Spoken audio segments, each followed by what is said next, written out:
అందరికీ నమస్కారం. నేటి బైబిల్ ధ్యానాంశము భూమి మీద సమాధానం, పీస్ ఆన్ ఎర్త్. మనమందరము మన కనులను మూసుకొని ప్రార్థనలో దేవునిని ఆశ్రయిద్దాము. యెహోవా నా ఆశ్రయదుర్గమా, నా విమోచకుడా, నా నోటి మాటలను, నా హృదయ ధ్యానమును, మా హృదయ ధ్యానములను నీ దృష్టికి అంగీకారములగునుగాక. ఆమేన్. వీక్షకులందరూ దయచేసి తమ పరిశుద్ధ బైబిల్ను తెరవలసిందిగా వినయపూర్వకముగా కోరుచున్నాను. నేను భూమిపైన సమాధానం అనే అంశాన్ని ఎంచుకున్న కారణం ఏమిటంటే, నేడు భూమిపై నిజంగానే సమాధానం చాలా కొరవడింది. దేశాల మధ్య యుద్ధాలు, ఘర్షణలు కనిపిస్తున్నాయి. ప్రపంచంలో అనేక ప్రాంతాలలో విభేదాలు, ద్వేషము మరియు హింస చూస్తున్నాము. ప్రజలు భయము, ఆందోళన, ఒత్తిడి మరియు అనిశ్చితంగా జీవిస్తున్నారు. వారి హృదయాల్లో కూడా సమాధానం లేదు. కుటుంబాలలో, సమాజంలో, కార్యాలయాల్లో మరియు పరస్పర సంబంధాలలో కూడా సమాధానం లోపిస్తుంది. చాలామంది ఆనందము, భద్రత మరియు జీవిత లక్ష్యాన్ని వెతుకుతున్నప్పటికీ వారి హృదయాలు ఇంకా అశాంతిగానే ఉన్నాయి. ఇలాంటి ప్రపంచంలో సమాధానం యొక్క సందేశం ఎంతో అవసరం.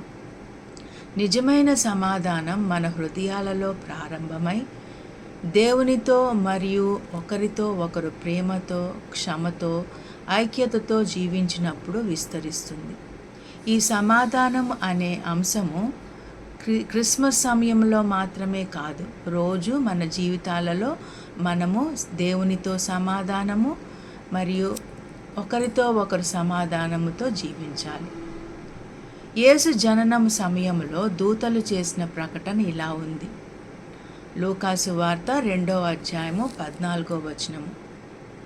లూకాసు వార్త 2వ అధ్యాయము 14వ వచనము. సర్వోన్నతమైన స్థలములలో దేవునికి మహిమయు, ఆయనకిష్టులైన మనుష్యులకు భూమి మీద సమాధానము కలుగును గాక.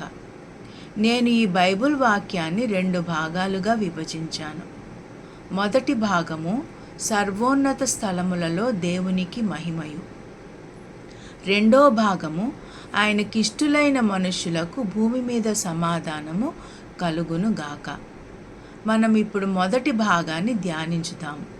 లూకాసు వార్త 2వ అధ్యాయము 14వ వచనము, మొదటి భాగము. సర్వోన్నత స్థలములలో దేవునికి మహిమయు. ఈ వచనములో మొదటి 2 పదాలు తీసుకుందాం. సర్వోన్నతమైన స్థలములలో అనే పదము బైబిల్లో ఎక్కడ కనిపిస్తుంది? ఈ 2 పదాలు బైబిల్లో చాలా చోట్ల కనపడతాయి, కానీ నేను ఒక వచనాన్ని మాత్రమే తీసుకున్నాను. ద్వితీయోపదేశకాండము 10వ అధ్యాయము 14వ వచనము.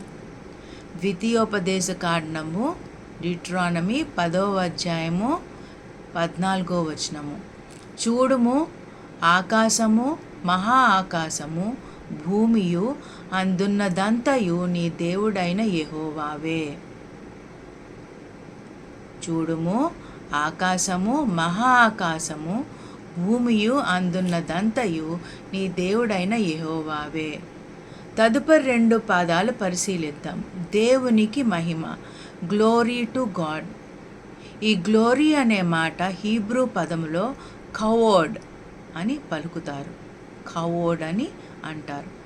మహిమ ప్రధాన హీబ్రూ పదము ఇది, ఈ కవోడ్ అనేది. మనము దేవునిని ఎందుకు స్తుతించాలి? ఎందుకు glorify? Why should we glorify God? ఎందుకనగా అపోస్తులైన పౌలు రోమీలకు రాసిన పత్రిక 11వ అధ్యాయము 36వ వచనము. రోమీల పత్రిక, పరిశుద్ధుడైన పౌలు రోమీలకు రాసిన పత్రిక 11వ అధ్యాయము 36వ వచనము. దేవుని నుండియు, దేవుని ద్వారాను, దేవుని కొరకును సమస్తము కలదు, ఆయనకు నిత్యము మహిమ కలుగునుగాక. ఆమేన్. దేవుని నుండియు, దేవుని ద్వారాను, దేవుని కొరకును సమస్తము కలదు, ఆయనకు నిత్యము మహిమ కలుగునుగాక. ఆమేన్. ఆకాశములు, అత్యున్నత ఆకాశములు, భూమియు మరియు దానిలో ఉన్న సమస్తము ప్రభువైన దేవునికి చెందినవి. అందువల్ల మనం దేవుణ్ణి స్తుతించాలి. మనం దేవుని ఏ ఏ విధాలుగా స్తుతించగలము? In what ways can we glorify God? ఆరాధన ద్వారా, స్తుతి ద్వారా, మన జీవితము ఆయన గౌరవం తెచ్చే విధముగా జీవించడం ద్వారా, అంటే మనం చేసే ప్రతి పని ఆయనకి మహిమ తెచ్చే విధముగా ఉండాలి. శారీరకంగా, ఫిజికల్గా, మెంటల్గా, మానసికంగా, ఆధ్యాత్మికంగా, స్పిరిచువల్గా, సైకలాజికల్గా, అలాగే ఫైనాన్షియల్గా, ఆర్థికంగా, అన్ని విధాలుగా మనం దేవుణ్ణి స్తుతించాలి. లూకాసు వార్త 2వ అధ్యాయము 14వ వచనం మొదటి భాగం ఏంటది? సర్వోన్నతమైన స్థలములలో దేవునికి మహిమయు. ఇప్పుడు మనం రెండో భాగాన్ని ధ్యానిద్దాం. లూకాసు వార్త 2వ అధ్యాయము 14వ వచనము రెండో భాగం. ఆయనకిష్టులైన మనుష్యులకు భూమి మీద సమాధానము కలుగునుగాక. సమాధానము అంటే ఆనందము, సంతోషము లేదా శాంతి అని అర్థము. ఇది మనసుకు, హృదయానికి నచ్చే విధంగా, ఇష్టంగా అనిపించే స్థితిని సూచిస్తుంది. హీబ్రూ భాషలో సమాధానం అనే పదముని షాలోమ్ అంటారు. షాలోమ్ అనే పదానికి చాలా విస్తృతమైన, లోతైన అర్థాలు ఉన్నాయి. షాలోమ్ అంటే సంపూర్ణత, కంప్లీట్నెస్, ఆరోగ్యము, హెల్త్, స్థిరత్వము, స్టెబిలిటీ, స్టెడీనెస్, శ్రేయస్సు, వెల్బీయింగ్, ప్రాస్పారిటీ, సౌఖ్యము, కంఫర్ట్, వెల్బీయింగ్, ఇవన్నీ కూడా షాలోమ్కి అర్థాలు. అంటే మొత్తం జీవితంలో శాంతి, పరిపూర్ణత, శ్రేయస్సు కలిగిన స్థితి అని అర్థము. బైబిల్లో షాలోమ్ అంటే దేవునితో శాంతియుత సంబంధం, అంటే ఆత్మీయ సమాధానం. అలాగే ఆత్మకు శాంతి, ఇన్నర్ పీస్, ఆంతరంగిక శాంతి. సంపూర్ణత మరియు పరిపూర్ణత, కంప్లీట్నెస్. షాలోమ్ అంటే దేవుని ఆశీర్వాదాలతో జీవించటం, మనుషుల మధ్య శాంతి, స్నేహం, సంబంధాలలో ఐక్యత. బైబిల్లో షాలోమ్ అనేది దేవుడు ఇవ్వగలిగే సంపూర్ణ శాంతి. ఇది కేవలం శాంతి కాదు, దేవుని సంపూర్ణ ఆశీర్వాదాల సమీకరణ, దేవుని సంపూర్ణ ఆశీర్వాదాల కలయిక. ఎవరు ఈ షాలోమ్ని పొందుతారు? Who will receive shalom? Who will experience shalom? ఈ షాలోమ్ని ఎవరు అనుభవిస్తారు? దేవుని కృప పొందిన వారికి, ఆయన చిత్తానుసారంగా నడిచే వారికి దేవుడు సమాధానాన్ని ఇస్తారు.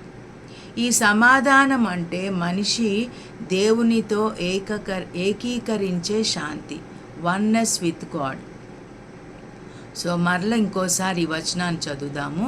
లూకాసు వార్త 2వ అధ్యాయము 14వ వచనం. సర్వోన్నతమైన స్థలములలో దేవునికి మహిమయు, ఆయనకిష్టులైన మనుష్యులకు భూమి మీద సమాధానము కలుగునుగాక. ఈ వచనము ప్రకారము అందరికీ శాంతి, సమాధానం వస్తుందని చెప్పదు. ఈ వచనము ఏం బోధిస్తుందంటే, ఆయనకిష్టులైన మనుష్యులకు భూమి మీద సమాధానము కలుగునుగాక. ఆయనకిష్టులైన మనుష్యులు, విశ్వాసులకు మాత్రమే ఈ శాంతి కలిగిస్తుంది. దేవునికి ఇష్టలైన మనుషులు ఎవరు? కీర్తనల గ్రంథము 41వ అధ్యాయము చదువుతాము. ఈ అధ్యాయాన్ని 3 భాగాలుగా మనం విభజించవచ్చు. మొదటి భాగము 1 నుండి 3 వచనాలు. మొదటి వచనము చూద్దాం. కీర్తనలు 41వ అధ్యాయము మొదటి వచనముని నేను 2 భాగాలుగా విభజించాను. మొదటి భాగము, బీదలను కటాక్షించువాడు ధన్యుడు. ఇంగ్లీష్లో blessed are those who have regard for the weak. Bible ప్రకారము పేదవారు అంటే ఎవరు? పేదవారు అంటే ఆర్థికంగా పేదవారు, ధనము, ఆహారము, దుస్తులు, ఉండడానికి స్థలము వంటి ప్రాథమిక అవసరాలు లేనివారు, సహాయం అవసరం ఉన్నవారు, బలహీనులు, సమాజంలో పక్కన పడినవారు అంటే వల్నరబుల్ అండ్ మార్జినలైజ్డ్, సమాజంలో నిర్లక్ష్యము చేసిన వారు అంటే హీన స్థితిలో ఉన్నవారు, అంతేకాకుండా ఆత్మీయంగా పేదవారు స్పిరిచువల్లీ పోర్, తమకు దేవుడు అవసరమని గ్రహించేవారు, ఆత్మీయ జీవనాన్ని ఆయనపై ఆధారపడేవారు. ఇలాంటి వారిపై కరుణ చూపే వ్యక్తిని బైబిల్ ఆశీర్వదించుతుంది అని చెబుతుంది.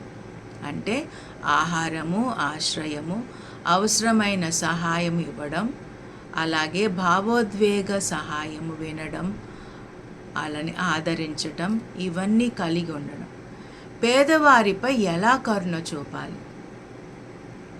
అవసరాలు తీర్చడం, ప్రొవైడింగ్ నెసెసిటీస్, ఆహారము, దుస్తులు, ఆర్థిక సహాయము, ఆశ్రయము వంటి ప్రయోజనాత్మక సహాయాలు చేయడం.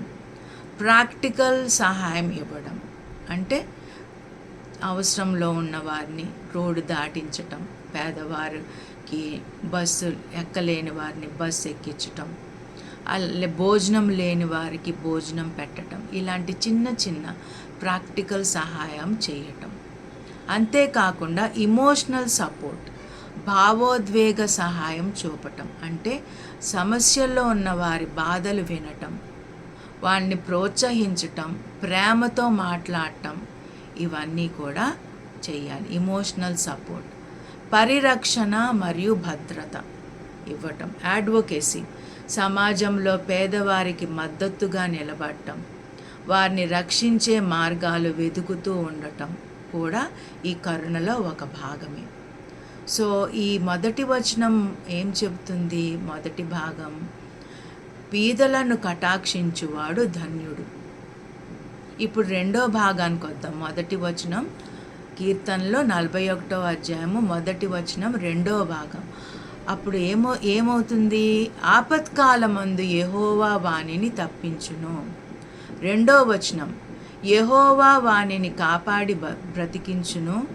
భూమి మీద వాడు ధన్యుడు, వాని శత్రువులు ఇచ్చకును వానిని అప్పగింపవు. మూడో వచనం, రోగాశయం మీద యెహోవా వానిని ఆదరించును, రోగము కలుగగా నీవే వానిని స్వస్థపరచుదు.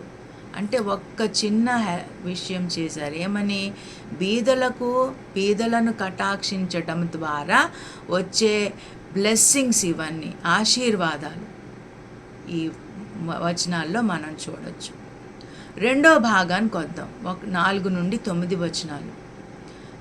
దీంట్లో వ్యక్తిగత దుఃఖాన్ని ప్రార్థన ద్వారా దావీదు మహారాజు చెప్తున్నాడు. దేవునికి తన బాధను చెప్పుకుంటున్నాడు. 4వ వచనం, యెహోవా నీ దృష్టి ఎదుట నేను పాపము చేసి ఉన్నాను, నన్ను కరుణింపుము, నా ప్రాణమును స్వస్థపరచుము అని మనవి చేయి ఉన్నాను. ఈ వచనంలో కీర్తనకారుడు తన పాపాన్ని చేశానని స్వీకరిస్తున్నాడు. దేవుడు తనను శారీరకంగా, ఆత్మీయంగా స్వస్థపరచాలని చెప్పి దేవుని ప్రార్థిస్తున్నాడు దావీదు మహారాజు, కీర్తనాకారుడు. I acknowledge that I have committed sin in your presence lord.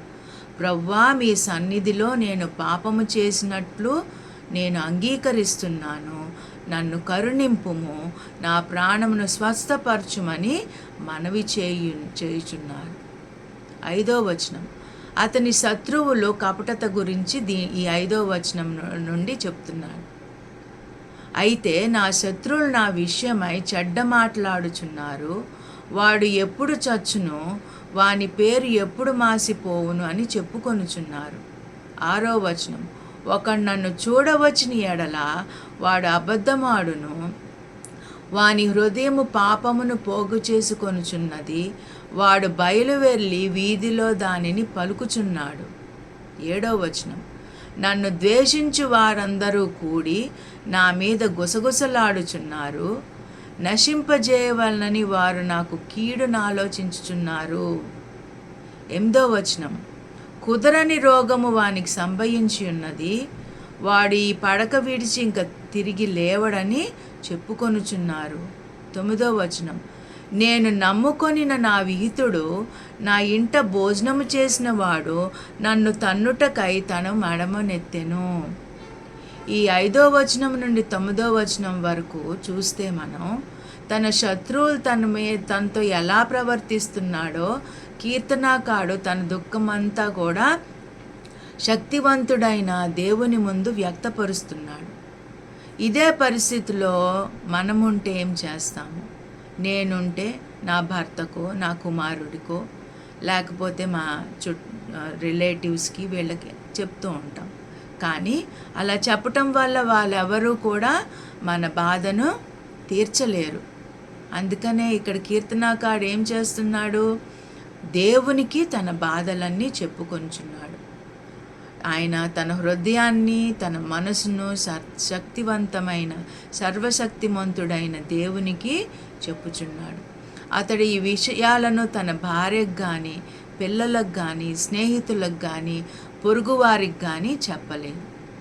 దేవుడు తప్ప మరెవరూ తనకు సహాయం చేయలేరని కీర్తనాకర్తకు తెలుసు. అందుకే తన శత్రువుల గురించి ఉన్న అన్ని భావాలు దేవునికి చెప్పుకొంచున్నాడు. మనం కూడా అదేవిధంగా మనకున్న బాధలన్నీ కూడా దేవుని ముందు వ్యక్తపరచాలి, దేవునికి తెలియపరచాలి, దేవునికి ప్రార్థించాలి. 3వ భాగము 10 నుండి 13వ వచనాలు. దీంట్లో ప్రార్థన మరియు ధైర్య శక్తి చూపిస్తుంది. యెహోవా నన్ను కరుణించి లేవనెత్తుము. 10వ వచనం, అప్పుడు నేను వారికి ప్రతీకారము చేసేదను. ఇక్కడ ప్రతీకారము అంటే పరిహారము లేదా ప్రతిఫలము కాదు. అంటే ఎదుటివానికి హాని చేయడం కాదు. ఏంటంటే ఇక్కడ దేవుడు తనని లేపితే శత్రువులు ఆడిన అబద్ధాలన్నీ బయటపడతాయి. శత్రువులు ఏమని అబద్ధాలు ఆడారు? ఇందాక మనం చూస్తే 8వ వచనంలో, ఆ కుదరని రోగము వానికి సంభవించి ఉన్నది, వాడు ఇంకా పడక విడిచి తిరిగి లేవడని చెప్పుకొనుచున్నారు. సో అలాంటి మాటలన్నీ కూడా అబద్ధమని తెలిసిపోతాయి. వారు చెప్పిన తప్పుడు ఆరోపణలు తప్పుడు అని తెలిసిపోతుంది, తప్పని. దేవుడు తనతో ఉన్నాడని శత్రువులందరూ చూస్తారు. అది ప్రతీకారం అంటే. దేవుని నిజాన్ని బయట పెట్టే న్యాయం. విశ్వాసులకు ఇది ఒక ఉదాహరణ. ఈ వచనములో ద్రోహము ఎదురైనప్పుడు ఒక విశ్వాసి ఎలా స్పందించాలో చూపిస్తుంది. శత్రువులపై కాకుండా దేవుని వైపు తిరగడం, ఆయన కృప కోరడం మరియు చివరికి న్యాయం దేవుడే చేస్తాడని విశ్వసించటం. ఈ 10వ వచనం. 11వ వచనం కొద్దాం.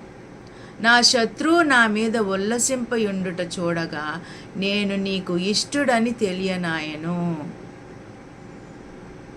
ఈ వచనంలో ఏమని అంటున్నాడు కీర్తనాకారుడు దేవునితో? దేవుడు తను స్వస్థపరిస్తే యెహోవా తన పట్ల కృప చూపుతున్నాడని తన శత్రువులు గ్రహిస్తారు. అతని శత్రువులు ఏమి గ్రహిస్తారు లేదా ఏమర్థం చేసుకుంటారు? నేను నీకు ఇష్టుడని తెలియనాయను. కీర్తనాకారుడు దేవునిపై నమ్మకము లేదా విశ్వాసం ఉన్నందున ఆయన తన భావాలన్నీ దేవునికి వ్యక్తపరుస్తున్నాడు. 4 నుండి 9వ వచనాలు కనిపిస్తున్నట్లుగా కీర్తనాకారుడు తన భారానంతా కూడా దేవుని ముందు ఉంచాడు. అపోస్తులైన పౌలు హీబ్రూలకు రాసిన పత్రిక 11వ అధ్యాయం 6వ వచనం ఇట్లా ఉంది. హెబ్రీలకు రాసిన పత్రిక 11వ అధ్యాయము 6వ వచనం, విశ్వాసము లేకుండా దేవునికి ఇష్టమై ఉండుట అసాధ్యము. దేవుని యొద్దకు వచ్చువాడు ఆయన ఉన్నాడనియు తను వెదుకు వారికి ఫలము దయచేవాడనియు నమ్మవలెను కదా. సో మనము దేవునికి ఇష్టలమని ఎలా తెలుస్తుంది? కీర్తనల గ్రంథము 41వ అధ్యాయము 1వ వచనం, బీదలను కటాక్షించువాడు ధన్యుడు, ఆపత్కాలమందు యెహోవా వానిని తప్పించును. 2వ వచనం, యెహోవా వానిని కాపాడి బ్రతికించును, భూమి మీద వాడు ధన్యుడు, వాని శత్రువుల ఇచ్చకు నువ్వు వానిని అప్పగింపవు. 3వ వచనం, రోగాశయం మీద యెహోవా వానిని ఆదరించును, రోగము కలుగగా నీవే వానిని స్వస్థపరచుదువు. 10వ వచనం, యెహోవా నన్ను కరుణించి లేవనెత్తుము, నేను నీకు ఇష్టుడని తెలియనాయను. 11వ వచనం. 12వ వచనం, నా యథార్థతను బట్టి నీవు నన్ను ఉద్ధరించుచున్నావు, నీ సన్నిధిని నిత్యము నన్ను నిలువబెట్టుము. Set me in your presence for ever.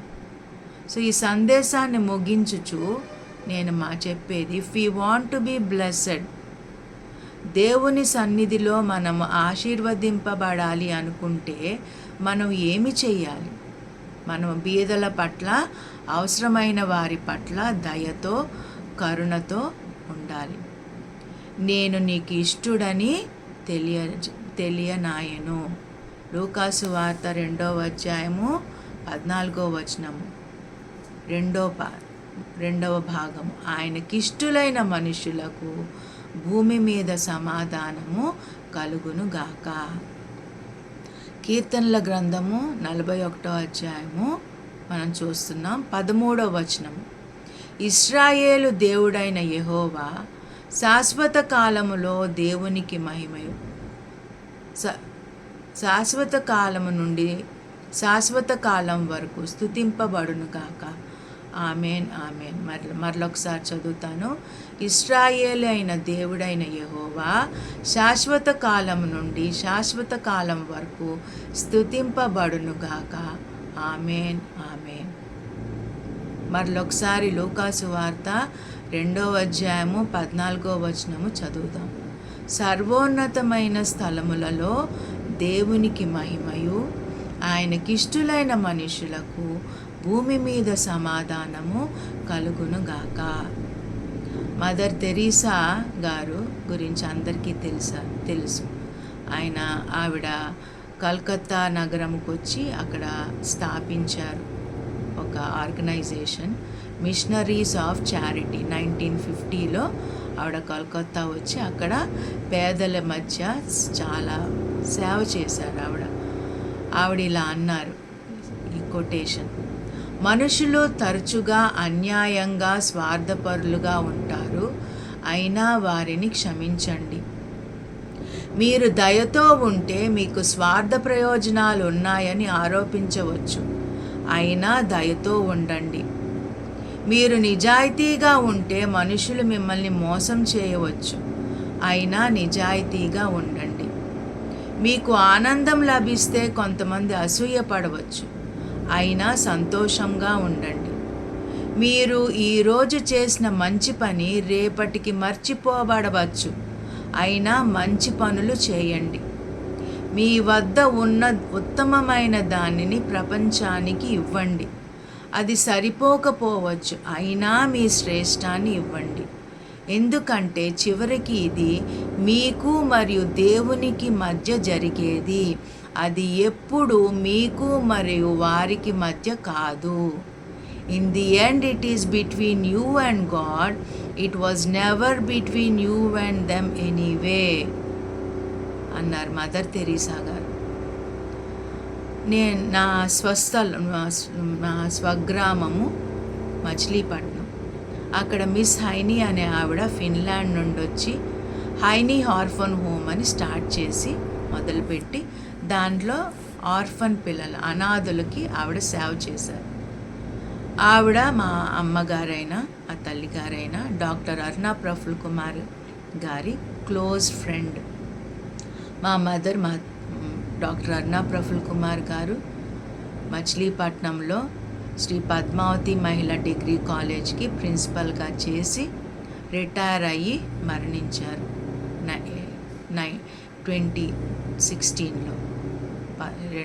2016లో మరణించారు మా మదర్.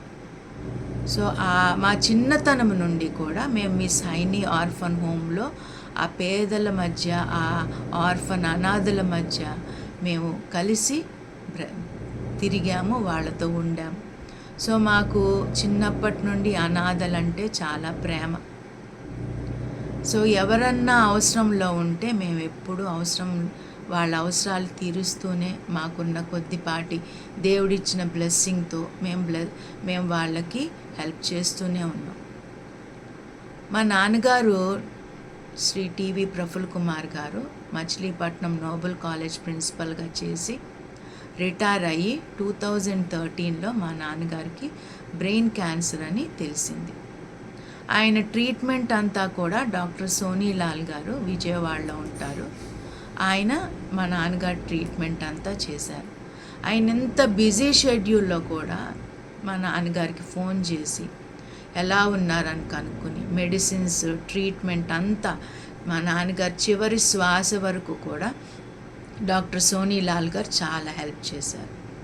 చిన్న సహాయం, ఒక ఫోన్ కాల్, ఆయన బాధని వినటం, ఆయనకి పలకరించటం, that's also a small help. మా నాన్నగారికి బ్రెయిన్ క్యాన్సర్ కాబట్టి కీమోథెరపీ టైంలో మెడిసిన్ ఒకటి ప్రిస్క్రైబ్ చేశారు. ఒక్క ట్యాబ్లెట్ వచ్చి అది 25,000 రూపీస్. అఫోర్డ్ చేయలేని పరిస్థితి. అయితే మా చర్చ్ మెంబర్ అయిన రత్నాకర్ గారు మా నాన్నగారికి అదే ట్యాబ్లెట్ని 5,000 రూపీస్కి ఇప్పించారు. మా నాన్నగారు చనిపోయే వరకు ఆ మందుని వాడారు మా నాన్నగారు. అది చిన్న హెల్ప్, అది పెద్ద హెల్ప్ అనిపించవచ్చు, కానీ ఇలాంటి చిన్న చిన్న హెల్ప్స్ కూడా దేవునికి మనం ఇష్టలవుతాం. మా హస్బెండ్, మా భర్త గారు Dasari Naveen, is an advocate. ఆయన కూడా ఆయన అడ్వకసీ ద్వారా చాలామందికి సహాయం చేస్తూ ఉంటారు. అలాగే రీసెంట్గా నా క్లోజ్ ఫ్రెండ్ ఎల్ఐసిలో పనిచేస్తుంది. She a Brahmin friend of mind, Anasuya తన పేరు. తను ఫోన్ చేసింది ఆల్ ఆఫ్ ఎ సడన్ చేసి, అనుపమ నేను మచిలీపట్నంకి ట్రాన్స్ఫర్ అయ్యాను, ఒక పాస్టర్ గారు పేరు ఉంది రాయపూడి ప్రసాద్ అని, ఆయన సిఎస్ఐ పాస్టర్ అంట, మేము ఎల్ఐసి నుండి కొంత అమౌంట్ ఇవ్వాలి, నీకు ఆయన తెలుసా అని అడిగింది. నేను మ్యారేజ్ అయిన తర్వాత నుండి విజయవాడలోనే లూథరన్ చర్చ్ అటెండ్ అవుతున్నాను. నాకు సిఎస్ఐ పాస్టర్స్ ఎవరితో కూడా నాకు సంబంధం లేదు. ఏం చెయ్యాలని చాలా ఆలోచించి చివరికి మా నా తమ్ముడు బ్రదర్ అనురాగ్ రాజీవ్ని సంప్రదిస్తే ఆయన భార్యతో కలిసి ఇద్దరు కనుక్కుని ఆ రాయపూడి ప్రసాద్ అనే పాస్టర్ గారు, సిఎస్ఐ పాస్టర్ గారు చేవూరులో ఉన్నారని తెలుసుకొని ఆయన ఫోన్ నంబర్ కూడా కనుక్కుని మా ఫ్రెండ్కి ఇస్తే, మా ఫ్రెండ్ దాన్ని మళ్ళీ ఆయన్ని కాంటాక్ట్ చేసి ఆయనకి రావాల్సిన ఎల్ఐసి అమౌంట్ అంతా కూడా ఆయనకి ఇచ్చింది. ఇప్పటికొచ్చి ఈ సంఘటన జరిగి 6 నెలల దాకా అయింది. ఇప్పటికొచ్చి నా ఫ్రెండ్ కానీ నేను కానీ మా తమ్ముడు భార్య ఎవరూ కూడా ఈ రాయపూడి పాస్టర్ గారిని, రాయపూడి ప్రసాద్ అనే పాస్టర్ గారిని మేము చూడలేదు. కానీ చిన్న సహాయం, ఇలాంటి చిన్న చిన్న సహాయాలు చేస్తే మనం దేవునికి ఇష్టలవుతాం. సో మనం దేవునికి ఇష్టలముగా జీవించాలి. దేవునికి ప్రభువుకు సంతోషపరిచే జీవితం గడపాలి మనం. అప్పుడు ఈ భూమి మీద జీవించినప్పుడు మనకి శాంతి కలుగుతుంది, సమాధానం కలుగుతుంది. So let us live a life that is pleasing to God, then we will have peace while we live on this earth. So mother Teresa గారు చెప్పినట్లుగా ఏమని చెప్పారు ఆవిడ, ఎందుకంటే చివరికి ఇది నాకుయు మరియు దేవునికి మధ్య జరిగేది, అది ఎప్పుడూ నాకు మరియు వారికి మధ్య జరిగేది కాదు. It was never between me and you, it was always between me and God. So మనం దేవునికి ఆన్సరబుల్ కాబట్టి మనం అందరం దేవునికి ఇష్టలముగా జీవించే విధముగా ప్రార్థిద్దాం దేవునికి. All praise to God. Amen.